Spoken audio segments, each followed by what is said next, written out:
tobankii bishii Maarso ee sanadkan waxaa xariga laga jaray garoonka diyaaradaha ee magaalada Baraawe oo dhismihiisu uu soo socday in muddo ah. waxaa madaxda dawladda Soomaaliya iyo xubno ka tirsan beesha caalamka ay u boqoleen magaalada Baraawe halkaas oo ay ugu dabaaldegeen munaasabadda ay magaaladaasi markii ugu horeysay taariikhdeeda ku yeelatay garoon diyaaradeed. waxay si kalsooni leh ugu dhawaaqeen inay ku baxday 4 milyan iyo 300 kun oo dollar. hase yeeshee maalmo kadib farxadda furitaanka garoonka waxaa hadheeyay wararka iyo muuqaalada ka imanaya magaalada Baraawe kuwaasi oo tusinayay dhul ka mid ah barxadda baabuurta la dhigto ee garoonka oo diistay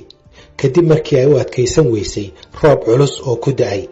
maamulka magaalada Baraawe iyo hay'adaha maalgeliyay waxay ku adkaysteen in dhulka diisay uusan ka mid ahayn garoonka. fikradaha taasi ka soo horjeedase waxay muujiyeen in marka la eego lacagta ku baxday ay magaaladu u qalantay garoon laami ah oo ka wanaagsan kan ay heshay. haddaba sidee lagu dhisay garoonka? maxay yihiin caqabadaha laga soo maray? lacagta ku baxday ma lagu dhisi karayay garoon ka tayo fiican? yaa iska lahaa go'aanka ah in garoonku uu noqdo mid jay ah?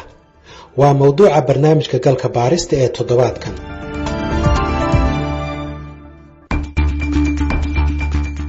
garoonka magaalada Baraawe waxaa maalgelisay hay'adda lagu magacaabo Sanduuqa Xasilinta Soomaaliya ama Somali Stability Fund oo ay hay'ado iyo dawlado deeqda bixiya ku jiraan sida Midowga Yurub, Britain, Netherlands, Norway, Sweden, Denmark iyo Jarmalka. maamulka Koonfur Galbeed iyaga waxaa loo xil saaray inay keenaan goobtii laga dhisi lahaa garoonkaasi. inkastoo magaalada Baraawe laga xoreeyay ururka Al-Shabaab bishii Sebteembar 2014 haddana maleeshiyaadka Al-Shabaab kama foga magaalada waxayna si joogto ah weeraro gaadmo ah ula beegsadaan ciidamada dawladda iyo kuwa AMISOM. shirkadda dhismaha iyo maamul goboleedkuba waxay sheegeen in Al-Shabaab ay weeraro joogto ah ku haysay dhismaha garoonka, laakiin caqabadaha amniga waxaa weheliyay kuwa dhinaca juqraafiga ah. Cabdullaahi Aadan Axmed Black waa wasiirkii hore ee duulista iyo gaadiidka ee maamul goboleedka Koonfur Galbeed. waxa uu galka baarista uga warramay sida uu ku bilowday dhismaha garoonka. waxaan xasuustaa 2016 laga soo bilaabo 11 jeer ayaan helicopter ku tagay aniga kula hadlaaye anagoo raadinaynay oo mar walbana dad aqoon u leh arrimaha aeroboorada aan geynayay dhulku habboon inaan helno. hawshaasu dhibaato badan baan kala kulannay. qalabkii wax lagu dhisi lahaa sidaan ku geyn lahayn muddo dheer ay naga qaadatay. meesha lafteeda oo runtii culays badan hadday noqon lahayd nimanka nabaddiidka ah oo dagaal badan nagula jiray miinooyin noo dhigaayay 7 kilomitir balaas 1 kilomitir oo airportka iyo isu jira ambareesi meesha la yidhaha 8 kilomitir ee meesha magaalada u jirtaa. adiga conflict badan oo aan kala kulannay xilligii aan dhisaynay ayaa waqtiga dib u dhigay. waxaad ka hadashay dhibaato inaad kala kulanteen qalabka iyo sidii loo geyn lahaa wixii lagu dhisayay garoonka. dhibaatadaasna waxay ka imanaysay dhulka iyo meesha la marsiinayo oo amniga xumaa mise dhinaca badda aad soo marsiinayseen mise ilaalinteeda? bal wax yar iftiimi meeshaas. absolutely labada arrimood tan ugu horeysa qalabkii loo baahnaa oo wax lagu dhisi lahaa oo xamar yiilay oo qolada kambaniga ay haysteen sidii lagu gaarsiin lahaa ayaa dhibaato naga haysatay. sababtay tahay waa xamar iyo Baraawe in loo safro oo jidka la maro dhibaato weyn bay ahayd. qolada AMISOM aan la kaashanaynay laakiin way adkaatay in safarka jidka Baraawe iyo xamar isku xiraba in la maraa adkaatay. mar dambe oo intaan hawsha ku dhex jirnay waxaa bilowday in markab xamar wax ka qaadayay markii jidka uu go'ay already oo AMISOM logisticadeeda ay meesha tagi weysay. waxaa bilowday markab yar oo AMISOM ay adeegsanaysay kaasa haddana waxyaalaha lagama maarmaanka sida shamiindada oo kale ayay qolada kambanigu ay saaranayeen. labadaa dhib way jireen. dhib saddexaadaa jiray oo qolada nabaddiidka ah waxay dadaal badan u gareen miinooyin badan ay meesha dhigeen inaan meeshaas airport laga dhigin oo meeshaas aysan caasimad noqon. dagaal aan kala joogsi lahayn ay nagu hayeen ayaga laftooda.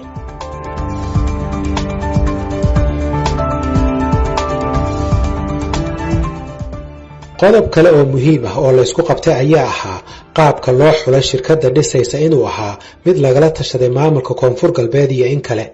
sida uu sharaxayo guddoomiyihii hore ee degmada Baraawe Aadan Cumar Madoobe oo xilliga uu xilka hayay ay bilaabantay shaqada dhismaha garoonka. Aadan Cumar Madoobe oo haatan ah isku duwaha xiriirka degmooyinka gobolka Shabeellada Hoose waxa uu ku doodayaa in isaga laga talageliyay xulashada shirkadda dhisaysa garoonka, inkastoo saraakiisha kale ee koonfur galbeed ay aaminsan yihiin inaysan maamulku wax luga ku lahayn nidaamkii lagu soo xulay shirkadda, aysanna wax ka ogeyn. horta sidaadaba markii wax la dhisaayo kambaniyada waxa la geliyaa wax la yiraahdo tartan ayaa la geliyaa 12 kambani ayaa tartan loo soo geliya degmadan Baraawe in dhisaan qolooyinkaas. kambaniga hadda dhisay oo lagu magacaabo Buubaal ayaana ku guuleystay. laakiin su'aashaydu waxay ahayd shirkadda markii la tartansiinayay qaabka loo tartansiinayo xulista sida loo kala reebayo miyaad ka qayb gashay mise adu lukumaad lahayn? maya waan ka qayb galay. Nuur Cali Buubaal maamulaha guud ee shirkadda Buubaal Investment waxa uu sheegay dhinaciisa inuu si furan ku helay qandaraaska dhismaha garoonka. anagu tartanaan galnay maalan 12 shirkadood oo waaweyn oo qaar international yihiin oo Indonesian iyo Emirates iyo ay yihiin ayaa tartan la galnay ayagan ka qaadnay. marka baadina qandaraaska yaa idin siiyay idinka? anagu waxaan siiyay qandaraaska Somali Stability Fund. waa gartay, laakiin maamulka koonfur galbeed door miyuu ku lahaa inaad qandaraaska heshaan? maya. maamulka magaalada Baraawe ee xilligaas 2017 ama wixii ka horreeyay gacan may ku lahaayeen qandaraaska inaad heshaan? ma ogeyn baa anagoo soconno aysan ayagana ka warqabin aan meesha ugu tagnay. hay-adda maalgelisay iyo dowladda Soomaaliya waxay ku doodeen in dhismaha garoonku uu qayb libax ka qaadanayo dhaqaalaha magaalada iyo inay dhinaca hawada isku furmaan magaalada Baraawe iyo magaalooyinka kale ee Soomaaliya. xubnaha bulshada ee dhaliilaya garoonkan waxay aaminsan yihiin in marka la eego qaabka loo dhisay uusan garoonkan u adkaysan doonin roobab kale. hase yeeshee mas'uuliyiinta dhistay waxay dhinacooda qabaan in garoonka loogu talagalay diyaaradaha xamuulka iyo kuwa rakaabka oo qaadi kara ilaa 100 qof. waxay sidoo kale ku doodayaan in loo dhammaystiray hanaanka biyaha ka moosi lahaa garoonka.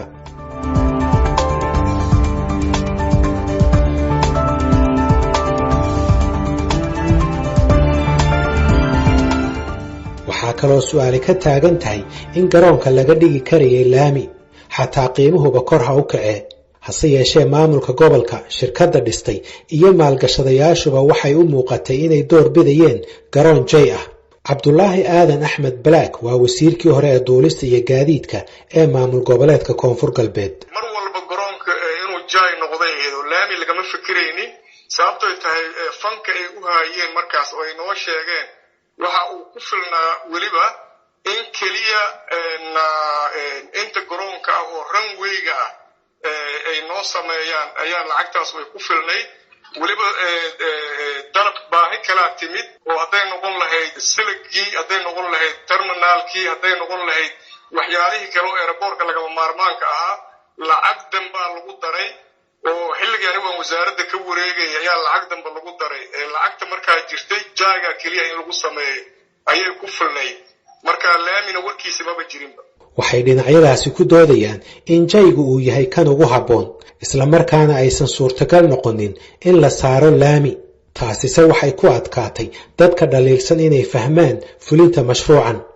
mid ka mid a saraakiisha la socotay dhismaha garoonka waxa uu galka baarista u sheegay in dhismaha dhaba laami ah uu ku kici karay ilaa $9 milyan oo dheeraad ah oo ay la socdaan kharashaadkii qalabka dhismaha lagaga soo qaadi lahaa magaalada Muqdisho. maamulaha guud ee shirkadda Buubaal Investment oo garoonka dhistay Nuur Cali Buubaal ayaan wax ka weydiiyey in marka hore garoonka loogu talagalay jay inuu noqdo iyo in kale. garoonka inuu laami noqdo go'aankeeda ma idinkaa lahaa? ma waxaa laydinkula heshiiyey inaad jay ka dhigtaan mise kharashkaa kala go'ay markaasuu jay noqday? wax kala go'ay ma jiraan oo qarasha annaga kontraadina la siiyo airportka inuu jay noqdo. jaygu ugu sarreeyaana ka dhignay. waxaan ciyaalkan hirarka ay social media soo geliyayaan maaha nin raashin oo UN-ku u shaqeeya loo soo diray inuu airportka testi gare wuxuu qoraal ku soo baxshay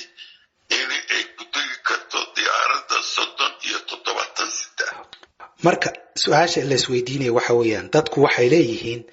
4,300,000 waxa lagu dhisi karay garoon laami ah maxaad kaga jawaabaysaa waxaan kaga jawaabayaa dadku haddii aysan aqaanin waxa ay ka hadlayaan waa problem meeshan waa bacaad oo 15 meters hadaa qodo bacaad la jir jiray annaga dhulka inta qodna 1.2 oo dhagax soo dhignaa markaas ka bacdi dhismo bilow annaga hadda asabubaal investment in lot of sense we lost money in that airport money wax ka darana lost garayna nafaan lost garay oo ka qaadsan adduunka jira garoonkaas waxaan dhisaynay 2 sano iyo dhowr bilood exactly hadda korka kama hayo laakiin 2 sano iyo wishiyaan dhisay caqabado badan aan ka soo marnay baabuuraan nagala qarxiyey dadaan nooga dhintay waxaan ka dhaxdhacanay dhul aan dhagax lahayn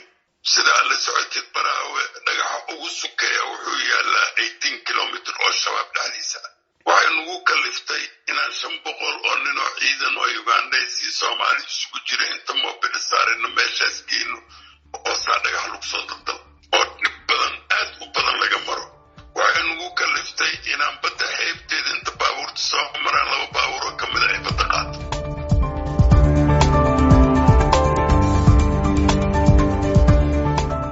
galka baaristu waxa uu helay dukumeenti muujinaya kharashka ku baxay garoonka iyo waxyaabaha lagu bixiyay kharashka ugu badan oo u dhigma 23.2% waxa uu ku baxay buuxinta iyo cabaynta lakabyada isa saaran ee dhulka laga dhisayay garoonka laga bilaabo salka ilaa oogada sare ee dhabaha iyadoo la xoojinayay adkaysiga dhulkaasi uu yeelanayo culayska ku degaya kharashka labaad ee ugu badan oo ah 17.5% waxa uu ku baxay in dhagaxa iyo carrada lagu buuxiyo garoonka laga keeno deegaanka lagu magacaabo Empreso kharashka saddexaad ee ugu badan ee garoonka ku baxay oo ahaa 11.1% waxa uu ku baxay diyaarinta iyo simista garoonka gaar ahaan dhabaha oo leeg 2 kiiloomitir iyo 2 wado oo ay ku soo jiireeyaan diyaaradaha iyo goobta diyaaraduhu ku istaagaan ee looga dego ama laga raaco iyo barxadda isku xirta terminaalka iyo dhabaha diyaaradda lacagta ugu yar oo ahayd 3% waxay ku baxday calaamadaynta dhabaha garoonka iyo cirifyadiisa mas'uuliyiintu waxay kaloo sheegeen in asal ahaan qandaraasku uu dhigayay in dhererka dhabaha diyaaradaha ee garoonkaasi uu noqdo 1.6 kiiloomitir balse ay goor dambe midowga Yurub codsadeen in la dheereeyo lagana dhigo 2 kiiloomitir si ay ugu degi karaan diyaaradaha waaweyn ee C-130 ee tasiilaadka u wada ciidamada AMISOM dokumentiga oo arkagalka baaristuna waxa uu muujinayaa in guud ahaan garoonkaasi ay ku baxday 4,300,000 dollar dokumentigu waxa kale oo uu muujinayaa in lacagtaasi ilaa haatan la siiyay shirkadda 3,800,000 dollar ilaa hadda ma cadda goorta shirkadaasi la siin doono lacagta dhiman waxa qorshaha garoonka ka maqan waxay ahayd sababta ay mas'uuliyiinta iyo maalgashadayaashu uga istaageen inay dhowr milyan oo dheeraad ah bixiyaan si garoonkan dhibta badan laga maray looga dhigo laami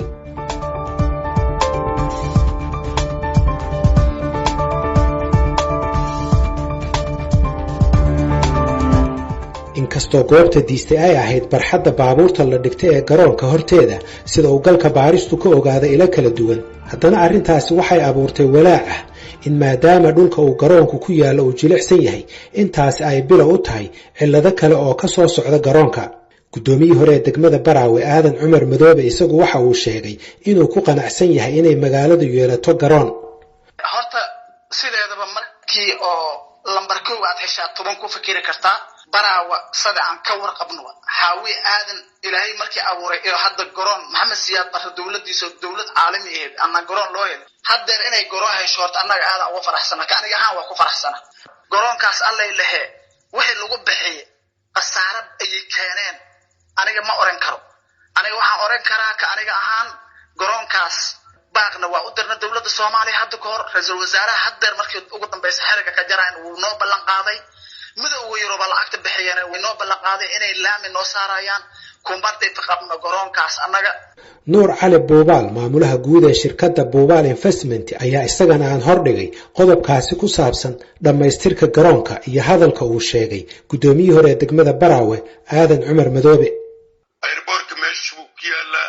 diyaaradii waa ku degoohayaan dadku inta tagaana soo arkaan waa mid kale annaga shirkadaana siisay kontraad shirkadaas waxay kale kontract siisay shirkad oo engineering ah ayay waxay siisay quality control